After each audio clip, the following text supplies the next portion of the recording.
네, 여러분 안녕하세요. 네, 어저께 진짜 짜릿한 법안들이 밤에 막 쏟아져 나왔죠. 네, 일단 정세균 국무총리 후보자 임명동 의안이 통과가 됐죠. 보니까 반대표가 109표더라고. 네, 그리고 나가자마자 바로 날치기 선언하고. 네, 우리 안에 있는 국회의원들은 전혀 아랑곳하지 않고서는, 네, 검경수사권 조정안 2개 연속으로 처리하고, 왜냐, 걔네들이 필리버스터 하겠다고 해놓고 안 했잖아요. 예, 결국 유치원 3법까지 해서 정말, 와, 진짜 거의 뭐 감동이었던 것 같아요. 이렇게 어떻게 보면은 국회에서 단 몇 분이면 통과될 이 법들이 저 자한당에 맞춰서 1년을 넘게, 1년 반을 이렇게까지 끌고 올 수 있었나. 이거 진짜 너무 국력 낭비인 거잖아요. 그러니까 정말 자한당이 없으면 될 게 되는 거고 협의할 거 협의하는 거예요. 그러니까 자한당은 정말 저렇게 벼랑 끝 전술로 하다 보니까 아무것도 얻지 못한 거죠. 무조건 힘으로, 목소리로 언론 믿고 뭉개면, 경찰 믿고 뭉개면 되겠지라고 하다가 결국은 허를 ጨ린 거죠. 예, 4+1 협의체가 정말 잘해줬던 것 같고, 정말 이 국회의 그 합의의 묘를 본 것 같아서 저는 사실 기분이 되게 좋았고, 21대 국회는 좀 지금 뭐 하고는 훨씬 나아지지 않을까. 자한당 숫자만 좀 줄어들면. 네, KBS 뉴스 보다가 빵 터진 게 기자가 브리핑을 하면서 네, 자한당 의원들이 퇴장하면서 본회의의 모든 의결 사항들은 1시간 반 안에 다 종료되고 국회가 일찍 끝났습니다. 네, 진짜 자한당이 없으니까 국회가 돌아가는 거잖아요. 그리고 국민에게 뭔가를 보여주잖아요.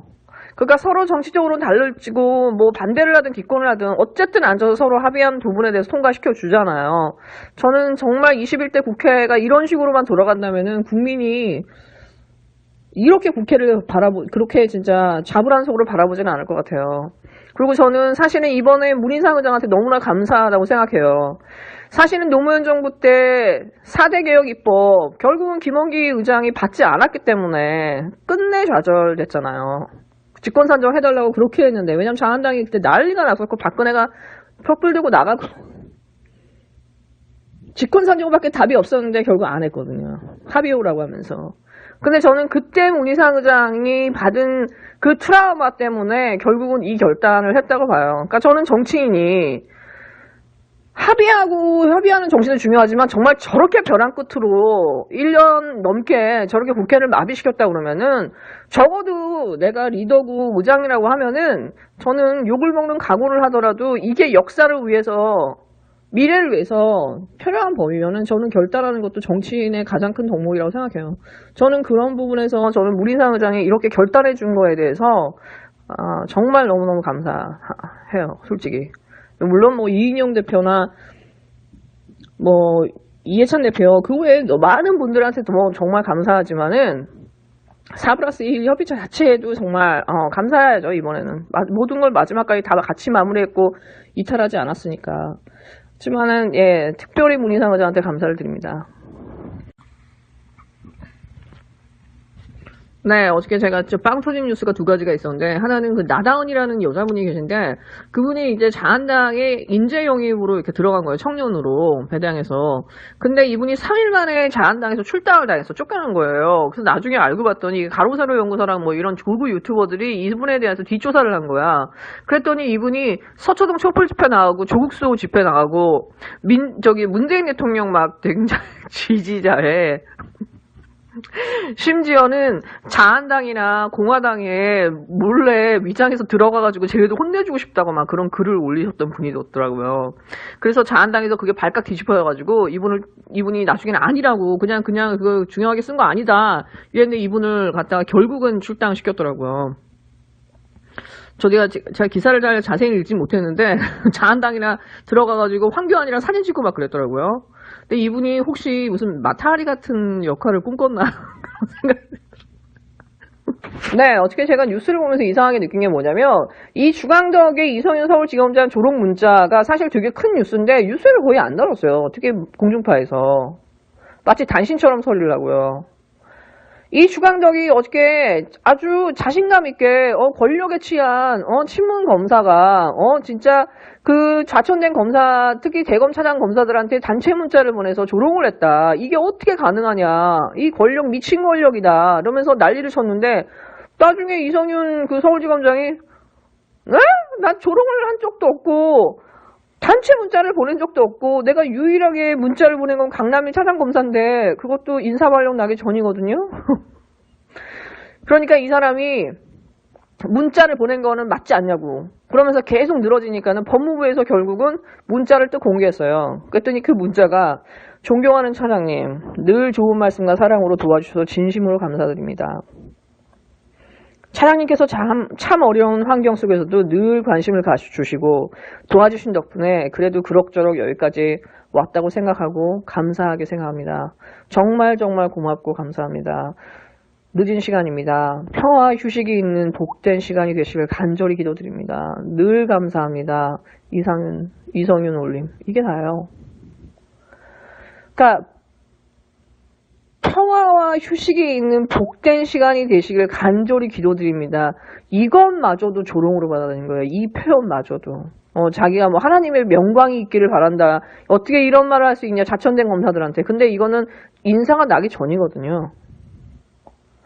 그러니까 이걸 유추를 해보면 그러니까 이제 주광덕이 뒤로 밀었죠. 나는 듣기만 해서 나는 본 적이 없어. 강남일 차장은 나는 주광덕이랑 연락도 안 해. 특히 2020년 이후로 연락한 적이 없어. 나한테 뭐라고 하지 마. 네, 근데 문자는 분명히 나왔단 말이에요. 자, 그렇다 그러면 추정해 볼 수 있는 건 딱 두 가지예요. 이 강남일이 이 문자를 보고서는 난리를 치면서 이 주광덕한테 넋두리를 하면서 야, 이따위로 문자를 보내고 나를 그냥 갖고 놀더라. 나보고 기도를 한다고 기가 차서. 쥐가 뭔데 나한테 기도를 해. 아니면 이 똑같은 얘기를 그 주광덕의 빨태 검사한테 얘기한 거죠. 주광덕의 빨태 검사가 주광덕이랑 통화를 하면서 이 얘기를 해준 거야. 그러니까 주광덕은 직접적 문자를 본 게 아니라 그 얘기를 듣고 이게 사실이라고 생각하고 아싸 가오리 하고서는 정론관에서 기자회견을 한 거죠. 그러니까 한마디로 강효상 후배하고 똑같은 거예요. 제가 볼 때 그 강효상도 그 후배랑 관계가 끝났잖아. 제가 볼 때 강남이라고 주광덕은 끝났어. 내가 볼 때 이거는 빼도 박도 못하는 이 두 사람의 커넥션을 알려주는 거잖아요.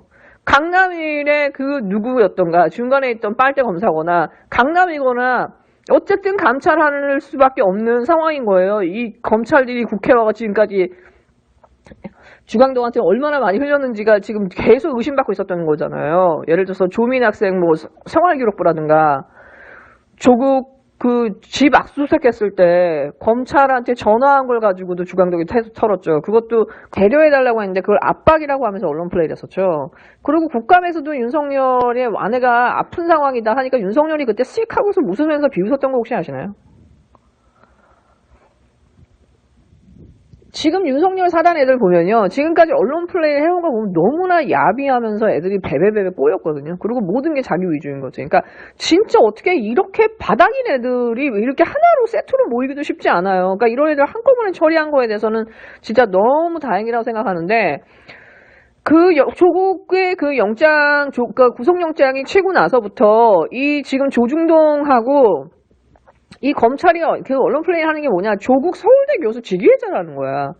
기소가 됐으니까 그 영장이 쳐지면은 직위해자 하라는 거죠. 근데 이거를 가지고 지금 이제 영장이 안 나왔잖아요. 기각되니까 지금 검찰이 어저께 서울대에 통보를 했어요. 직위해자 하라는 식으로. 장관만 뿐만이 아니라 서울대 교수도 돌아가지 못하게 하는 거예요. 서울대 교수 딱 돌아가자마자 스누나이프랑 검찰이랑 조중동이 했던 게 뭐야. 교수 복귀 안 된다, 하면 안 된다라는 거였어요. 그냥 인생 자체를 망가뜨리려고 했던 거였거든요. 도대체 그럼 이 분노는 어디서 왔냐는 거지. 이게 단순히 정치 게임이었느냐. 저는 아닐 거라고 봐요, 솔직히. 이게 단순히 검찰개혁이라든가 내가 실은 어떤 인사였다거나 그게 아니라 저는 이 윤석열이 조국한테 느꼈던 이런 감정이 조국에 주었던 자기에 대한 수많은 배려들을 다 이런 식으로 해석했을 거라고 저는 생각해요. 아무리 그렇게 잘해주고 그렇게 배려해주면서 지방에서 떠돌던 그 진짜 어떻게 보면 은퇴 직전에 검사를 불러다가 거기까지 총장까지도 올려놨음에도 불구하고 이 사람은 그 어떤 하나의 감사함도 없었던 거예요. 왜? 문재인 대통령이나 조국 장관의 그 배려를 다 이상하게 해석했던 거예요. 지금까지. 그러니까 여기까지 온 거야. 나중에 혹시 그 윤석열의 캐릭터에 대해서 윤석열이 왜 조국한테 저런 짓을 했을까에 대한 얘기들이 야사로 떠돌지 않을까. 제가 차마 저는 말을 못하겠는데 야사로 떠돌지 않을까 그런 생각이 들어요. 네, 어저께 MBC 스트레이트 나경원 편 아주 뭐 대단했죠. 나경원이 형사 고소한다고 하대요. 나경원이 그 안질건 소장이랑 언론사 3명 상대로 해가지고 민사소송한다니까 그거 갖고 사람들이 막 비웃었잖아. 그러니까 그걸 의식해서 그런지 형사 고소하겠다고. 네, 어떻게 잘 되나 한번 보자. 네, 어저께 그 스트레이트 내용에서 되게 센세이셔널한 게 2개가 나오죠. 하나는 그 IEEE라는 그 얘네들이 그 논문을 제출했던 그 학술기관에서 이 고등학생이야? 얘 천재 아니야? 얘가 아니면 그게 아니라면 고등학생이 이런 논문을 쓸 수가 없는데 얘네들이 뭐 어떤 심장박동이나 이런 걸 어떻게 알아? 의료와 의학에 관련된 걸 고등학생이 이런 논문을 쓸 수 없지. 그리고 이제 대학교 그 박사학위 논문하고 이렇게 똑같다고 하니까 이거 표절이네. 그러면 이거 그럼 우리가 조사해 볼게. 라고 얘기해 주잖아요. 여러분 이게 지극히 정상적인 미국의 뭐 교육기관이든 학술기관의 반응이에요. 보통 미국 사람들의 반응이에요. 자, 이것과 정반대로 예일대에 대한 얘기가 나왔죠. 입학과 처장, 딘, 심지어 총장까지 싹 다 함구하면서 도망다니고 있잖아요. 아예 어떠한 답도 질문의 답도 아예 안 해주잖아요. 그리고 이거는 미국 연방법에 의해서 개인정보는 공개할 수 없다. 그래서 답을 안 해주겠다고 하지만 사실은 본인들이 적어도 지금 몇 달이 지난 건데 나서서 뭔가 명확하게 밝혀야 되는데 밝히지 않거든요. 이거는 제 생각에는 변호사가 껴 들어갔다. 나경원 쪽에서. 아니면은 그러니까 나경원이나 나경원 아들이나 뭐 그쪽에서 뭐 법률대리인이 들어와서 이거 하지 말자고 서로 합의하에 법률적으로 뭔가 합의가 됐거나 그게 만약에 아니라고 하면은 이 정도까지 학교가 숨길 이유가 없어요, 여러분. 왜냐면 이거는 어떤 면에서는 예일대도 피해자거든요. 근데 예일의 모든 이 패컬티나 이 총장이나 이 사람들이 심지어 학생들까지 약속이나 한 것처럼 이렇게 한다라는 거는 저는 이 부분은 정말 일반적이지 않아요. 무슨 영화 이끼를 보는 것도 아니고 나경원 쪽에서 법률 대리인이 가서 뭔가 이게 합의가 있지 않은 이상 이게 막 그게 뭐 당연히 그런 게 있겠죠. 그런 게 있을 거라고 추정이 되지만은 예일에서 이렇게 반응하는 거는 추정할 수밖에 없어요. 예일에서 뭔가 숨기고 싶은 게 있다. 얘 입학과 관련해서. 외부로 나가면 안 되는 단지 얘의 이런 어떤 뭐 논문 표절이라든가 이런 문제 하나만을 드러내가지고는 이 문제를 해결할 수 없을 만큼 내게 얽혀있는 예일과 혹은 나경원, 나경원의 아들과 그 무언가의 플러스 알파가 있다. 거기에 나경원 옛날에 비서했던 여자가 거기 들어가 있다고 그랬잖아요. 아시아 뭐 저기로. 그 다음에 이번에 나온 한국 사람 있죠. 여러분 그 사람이 어떻게 보면 키맨일 수도 있어요. 왜 여러분 아이빌리그 같이 그 돈 많이 받는 사립대야 이게 왜 거기 한국인 그런 뭐 교수 같은 사람 하나 꽂아놓을까요? 그 사람이 정말 실력에서 거기 있는 게 아니에요, 여러분. 왜 아이빌리그에는 그런 사람들이 하나씩 있을까요? 한국에 많은 정관계획, 이렇게 커넥션이 다 있을 만한 사람, 그리고 그것을 연결해 줄 만한 그 무언 사람, 왜 있을까요? 제가 이거 차마 방송으로는 말을 못 하겠는데, 이 아이빌리그에 있어서. 네, 저는 그게, 어저께 문득 이 방송을 보면서 추정이 되더라고요. 이거 MBC에서 알고, 지금 이거 숨겼나? MBC에서 계속 후속 보도 한다고 그러잖아요. 유학과 관련해서. 어떤 숨기고 싶은 비리나 뭐가 있다. 이유과 관련해서. 그다음 또 하나 얘가 입학하는 카테고리가 달랐을 수도 있겠다. 거기 나온 한국 사람과 이 여러 가지를 보니까. 예, 여러분 아이빌리그는 그게 됩니다. 뭐 입학이 됩니다, 여러분. 저는 그게 너무 추정이 됐어요. 어저께 그걸 보면서. 네, 여러분 즐거운 하루 되세요.